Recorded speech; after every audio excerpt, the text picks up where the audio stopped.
През нейния обектив голите тела създават изящни скулптурни композиции, произведения на изкуството, които граничат с сюрреализма.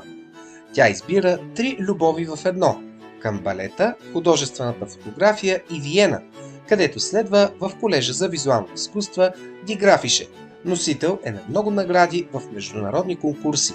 Печели златен медал в категорията изящни изкуства голи тела. През 2022 на световните награди One Island е избрана сред 10 най-добри фотографии на изящни изкуства в света. В началото на октомври 2023 цяла Флоренция осъмва с нейни творби. Те са навсякъде – по улици, превозни средства, на билбордове, флаери и светещи табели.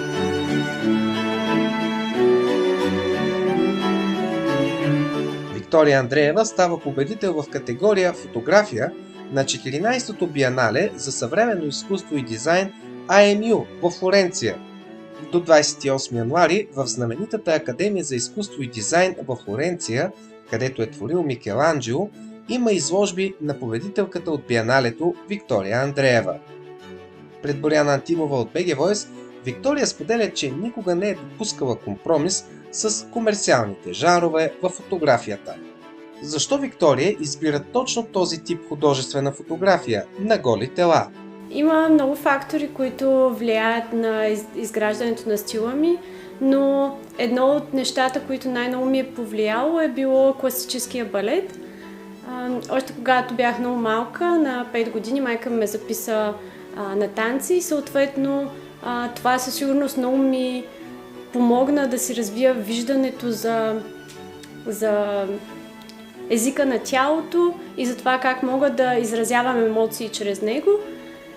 И по този начин аз постепенно започнах да снимам все повече танцови движения, но в един момент осъзнаях, че това не е достатъчно и че искам да създам нещо по-различно, да избягам малко от реалността и да представя тялото като една абстрактна форма в нейната цялостност и красота.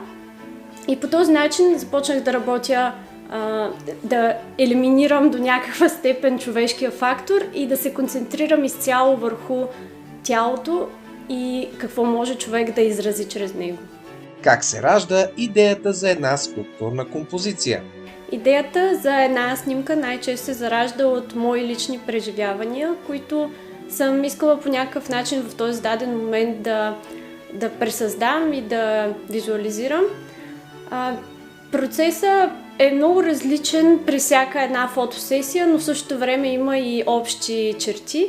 Най-често, когато имам идеята, почвам да създавам скици и записвам определени ключови думи, които са свързани с емоцията, която искам да покажа в работата си.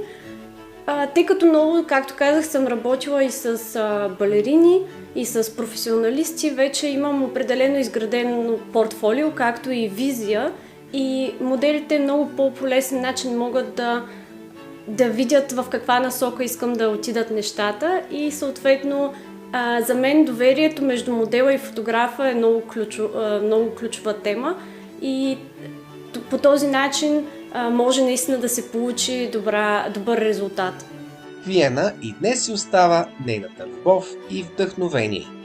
Това да се премести и да следвам фотография в Виена за мен беше голяма мечта още от детството ми и затова съм много щастлива, че имам възможност да се развивам тук като творец, да имам интернационални изложби и да съм се доказала в тази сфера.